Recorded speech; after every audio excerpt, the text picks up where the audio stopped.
Selamat siang semuanya. Kami dari kelompok 6 yang beranggotakan Excel Mondoringin, Franz Nehemia, Lopika Fernanda, Johannes Kevin Kegan, Natalia Esther, dan Sylvia Kurniawan. Pada kesempatan kali ini, kami akan mempresentasikan materi Between Subject Factorial Design. Adapun materi Between Subject Factorial Design ini terdiri dari 4 subbab yang akan kami jelaskan secara berurutan. Pada subbab pertama, more than one independent variable akan dipresentasikan oleh Kegan. Pada subbab 2, laying out a factorial design akan dijelaskan oleh saya sendiri. Pada subbab 3, a research example akan dijelaskan oleh Sylvia. Dan subbab terakhir, choosing a between subject design akan dijelaskan oleh Franz dan Lopiga. Nah, yang pertama ialah lebih dari satu variabel independen. Nah, dalam membuat sebuah penelitian,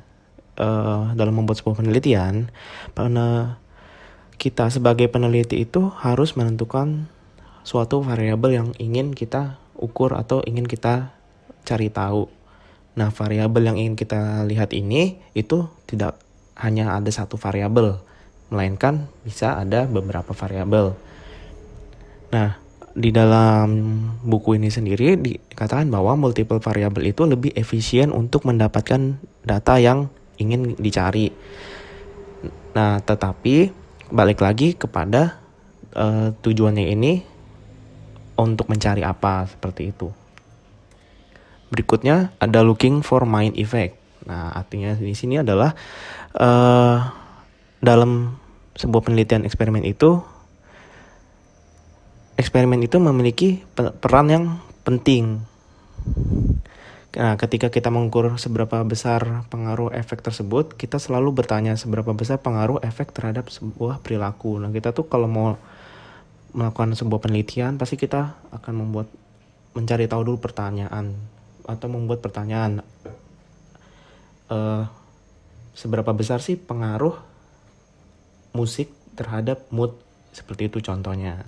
Nah, ketika ada dua variabel, maka tiap variabelnya itu memiliki satu mind effect-nya tersendiri. Nah, nanti akan dicari tahu efek manakah yang paling mempengaruhi suatu perilaku. Berikutnya ada looking for interaction. Nah, looking for interaction ini melihat hubungan antara variabel yang ada serta seberapa besar pengaruhnya pada penelitian. Seperti yang tadi dijelaskan di slide sebelumnya, kita itu mau mencari tahu atau melihat seberapa besar sih hubungan satu case dengan case yang lain, atau melihat satu variabel dengan variabel yang lain. Nah, berikutnya ada factorial design. Nah, factorial design sendiri itu memungkinkan peneliti untuk melihat efek dari dua atau lebih variabel independen terhadap satu dependent variabel. Nah, istilah yang perlu diingat di sini bahwa faktor itu adalah independent variable yang utama, serta level adalah bagian dari satu faktor. Pada bagian selanjutnya, saya akan menjelaskan laying out a factorial design.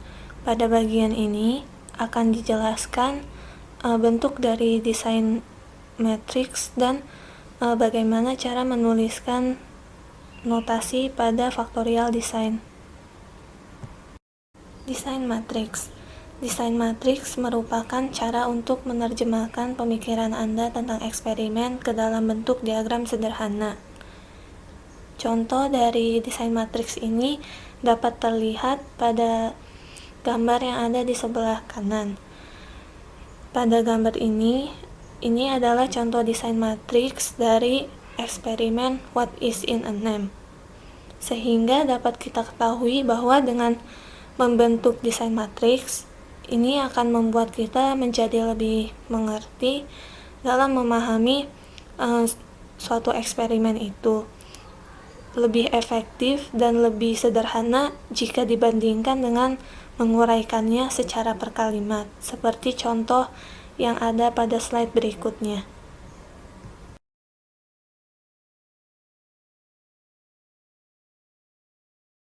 Pada slide ini akan dijelaskan faktor labeling method.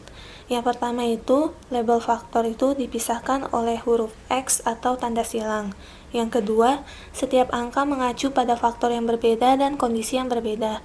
Yang ketiga, nilai numerik dari setiap angka adalah level yang dimiliki oleh masing-masing faktor. Untuk dapat lebih memahami slide ini, saya akan memberikan contoh pada slide berikutnya. Pada contoh yang pertama, kita dapat melihat bahwa terdapat huruf 2, X, dan 2. Dibacanya itu 2 oleh 2 atau kalau dalam bahasa Inggrisnya 2 by 2.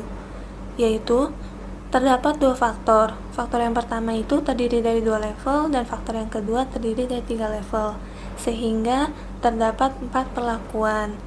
Contoh yang kedua, terdapat 2 oleh 3 oleh 2, yaitu terdapat 3 faktor.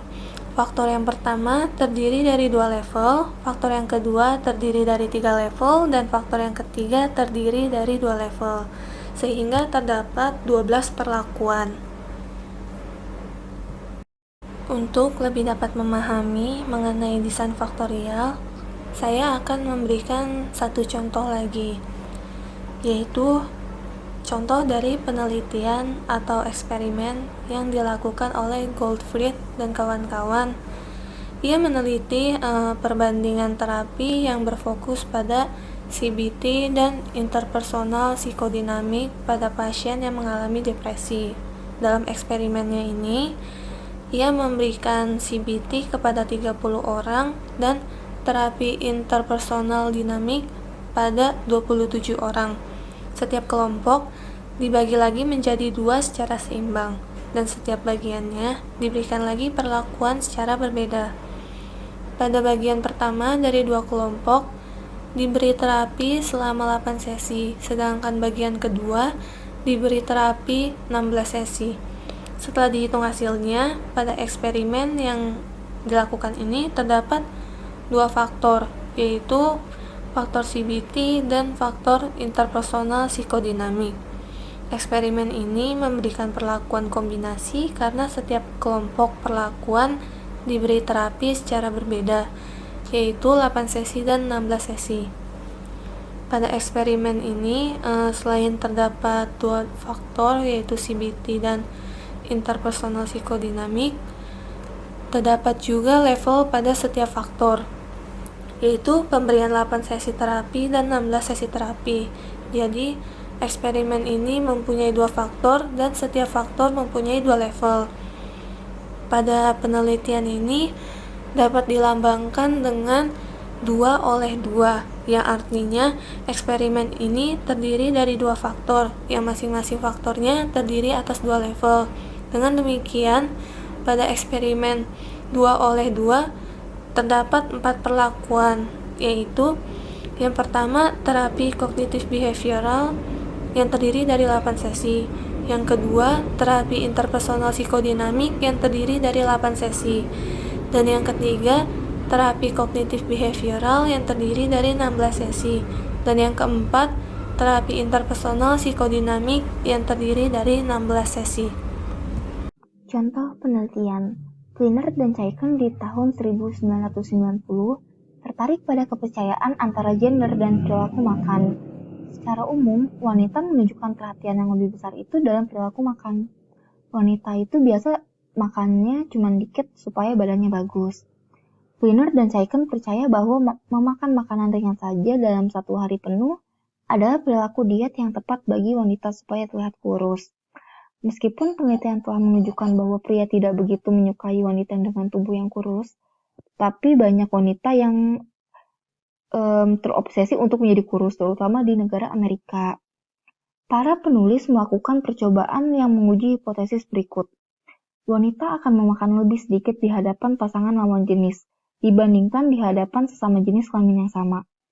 Tetapi perilaku makan pria tidak akan dipengaruhi oleh jenis kelamin yang sama dan jenis kelamin pasangannya.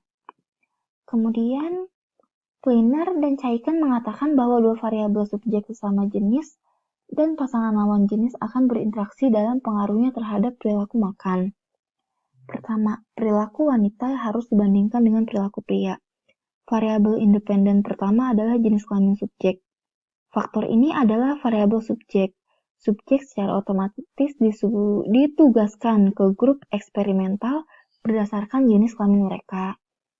Yang kedua, jenis kelamin pasangan subjek harus dimanipulasi. Variabel independen kedua adalah jenis kelamin orang kedua dengan siapa subjek dipasangkan. Maksudnya itu pasangan dari jenis kelamin yang sama atau berlawanan. Di sini, para peneliti memanipulasi jenis subjek pasangan mana yang akan didapatkan. Dalam penelitian ini, subjek individu diminta untuk tidak makan apapun pada hari percobaan, sehingga mereka akan lapar ketika mereka datang. Untuk memastikan bahwa perilaku makan pasangan ini tidak mengacaukan penelitian ini, pasangan lawan jenis maksimal diperbolehkan hanya makan 15 biskuit, sekitar 315 kalori. Variabel dependen dalam percobaan ini adalah perilaku makan. Para peneliti mengukur perilaku makan subjek dengan menghitung berapa banyak biskuit yang habis. Hipotesis para peneliti akan didukung jika interaksi yang signifikan antara kedua faktor diperoleh. Kemudian perhatikan tabel berikut ini. Secara umum pria makan biskuit lebih banyak daripada wanita. Jika kita rata-ratakan skor laki-laki, 2 titik di sisi kiri grafik, rata-rata akan menjadi sekitar 13,5 biskuit untuk pria. Jika kita rata-ratakan skor subjek perempuan, 2 poin di sebelah kanan, rata-rata akan menjadi sekitar 10,9 biskuit untuk wanita. Secara umum, tipe pasangan tidak mengubah jumlah biskuit yang dimakan. Rata-rata jenis kelamin yang sama dan pasangan lawan jenis makan biskuit dengan jumlah yang sama, sekitar 12,3, dan analisis statistik menunjukkan bahwa tidak ada efek utama yang signifikan untuk faktor ini dalam percobaan. Adanya interaksi yang signifikan antara jenis kelamin subjek dan jenis pasangan, kedua garis tidak paralel. Hal ini menunjukkan bahwa efek pada makan yang diproduksi oleh tipe pasangan tidak sama untuk pria atau wanita. Selanjutnya akan dilanjutkan oleh teman saya. Sekarang saya akan mencoba untuk menjelaskan beberapa grafik mengenai penelitian yang di atas sebelumnya. Seperti dapat kita lihat, pada grafik pertama, menunjukkan satu kemungkinan hasil yang ketika ada 2 efek utama yang signifikan dalam data, tetapi tidak ada interaksi. Seperti yang ditunjukkan pada gambar grafik, baik subjek laki-laki ataupun perempuan dapat mempengaruhi berapa banyak yang mereka makan. Kedua variabel independen mempengaruhi banyaknya makan, tetapi mereka tidak berinteraksi. Kemudian pada grafik yang kedua, menunjukkan interaksi yang dapat menyimpang menyebar seperti pada grafik yang ada di bagian atas, ataupun juga dapat berpotongan seperti pada grafik yang ada di bagian bawah. Kita juga dapat melihat bahwa interaksi yang digambarkan pada gambar grafik di bagian bawah yaitu adalah maximum possible interaction. Efek dari masing-masing faktor sepenuhnya terbalik pada setiap tingkat faktor lain yang disebut juga sebagai crossover interaction. Pada grafik yang ketiga, menggambarkan 2 efek utama yang signifikan dan interaksi yang signifikan. Dalam gambar grafik ini, jenis kelamin subjek dan jenis kelamin pasangan memiliki efek pada makan, dan 2 faktor berinteraksi. Di sini, kedua faktor yang menghasilkan efek pada makan, tetapi besarnya efek dari satu faktor berubah melintasi tingkat faktor lainnya. Misalnya, grafik ini menunjukkan bahwa secara umum, wanita memakan lebih sedikit daripada pria, dan keduanya makan lebih sedikit di hadapan pasangan yang berlawanan jenis. Di samping itu, interaksi tersebut memperlihatkan bahwa wanita yang makan dengan pasangan berlawanan jenis jauh memiliki jumlah yang lebih sedikit dimakan dibandingkan dengan laki-laki dengan pasangan yang berlawanan jenis. Mengukur interaksi adalah salah satu alasan utama untuk melakukan penelitian faktorial. Dengan melihat 2 atau lebih variabel secara bersamaan, kita dapat menilai apakah efek dari satu variabel bergantung pada level variabel lainnya. Kemudian pada bagian selanjutnya akan dilanjutkan dengan rekan saya. Selanjutnya adalah memilih desain between subject. Nah, ketika Anda mulai merencanakan eksperimen pertama Anda, mungkin Anda akan mengalami godaan untuk mencoba melakukan segalanya dalam satu percobaan. Maka dari itu, buat percobaan pertama Anda itu tetap sederhana dan fokus pada variabel yang kritis. Mengapa demikian? Karena ada beberapa alasan praktis untuk menjaga desain faktorial itu supaya tetap sederhana. Contohnya supaya subjek biasanya itu memiliki kondisi treatment secara acak. Artinya Anda akan membutuhkan banyak kelompok subjek karena Anda memiliki kondisi treatment. Lalu tidak mudah juga untuk menentukan subjek yang cukup untuk memastikan bahwa setiap kelompok memiliki ukuran sampel yang memadai. Sudah pasti lebih banyak kondisi treatment membutuhkan lebih banyak waktu juga untuk menjalankan percobaan dan lebih banyak waktu juga yang akan dikeluarkan untuk melakukan analisis statistik. Nah, setelah itu hasil dari desain yang rumit itu pasti hampir tidak dapat diinterpretasikan. Bisa dibilang itu sulit untuk menggambarkan interaksi 3 faktor. Apalagi jika menjelaskan mengapa itu terjadi, pasti akan merumitkan. Nah, interaksi 3 arah yang signifikan jarang merupakan hasil yang diprediksi. Dan interaksi 4 arah secara praktis tidak mungkin dikonsep dan jelaskan. Tidak banyak digunakannya mengumpulkan data yang tidak bisa kita pahami. Lalu hal itu juga membuat tidak praktis untuk memasukkan faktor-faktor yang tidak perlu. Logika yang sama berlaku untuk memilih beberapa level setiap faktor untuk dimasukkan. Nah, maka dari itu gunakan ulasan Anda tentang penelitian sebelumnya di bidang ini. Nah, supaya itu dapat membantu Anda dalam memutuskan variabel apa dan level apa yang akan Anda masukkan. Dalam desain two factor between subject hanya ada 3 efek yang mungkin, yaitu efek utama untuk setiap faktor dan interaksi antara 2 faktor. Nah, yang dimasuk efek utama untuk setiap faktor itu, jadi di sini kan kita ada contoh A, B, dan C. Nah, A itu efek utama, B itu efek utama, C juga efek utama. Nah, lalu pengertian dari interaksi antara 2 faktor itu adalah yang mewakili 3 efek kemungkinan. Jadi kayak misalkan A dengan B, A dengan C, lalu B dengan C. Nah, di sini ada dampak signifikan yang mungkin terjadi. Contohnya setiap faktor untuk menghasilkan efek utama yang signifikan. Nah, efek utama untuk A, efek utama untuk B, dan efek utama untuk C. Tadi seperti sudah saya jelaskan pada awal. Lalu setiap pasangan faktor dapat berinteraksi. Nah, ini yang disebut interaksinya. Jadi interaksi antara sesama efek utama menyebabkan interaksi. Jadi seperti interaksi antara A dan B, A dan C, dan B dan C adalah mungkin. Nah, seperti yang sudah saya jelaskan tadi. Lalu yang ketiga adalah ketiga faktor dapat berinteraksi, yaitu interaksi antara A, B, dan C.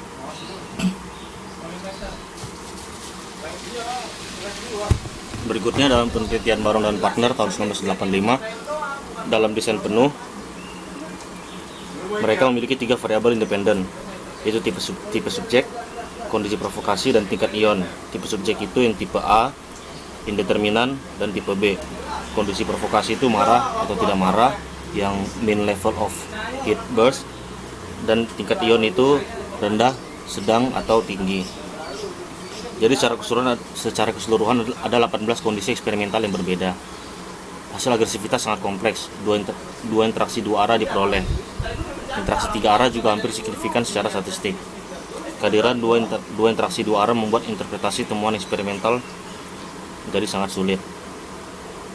Pada gambar ini juga ditunjukkan bahwa garis untuk tipe A menunjukkan tren naik yang berbeda ketika ion meningkat. Garis untuk subjek indeterminan dan tipe B relatif datar di ketiga level ion. Karena meningkatkan level ion negatif tidak menghasilkan efek signifikan pada perilaku agresif mereka. Ada beberapa batasan dalam menggunakan desain faktorial. Seperti misalnya kalau menggunakan desain faktorial membutuhkan banyak subjek, memakan banyak waktu, dan kemudian membutuhkan prosedur statistik yang jauh lebih kompleks atau rumit. Namun pada satu sisi, desain faktorial lebih menghasilkan banyak informasi daripada desain eksperimen yang lain. Demikian presentasi kami. Apakah ada pertanyaan? Terima kasih.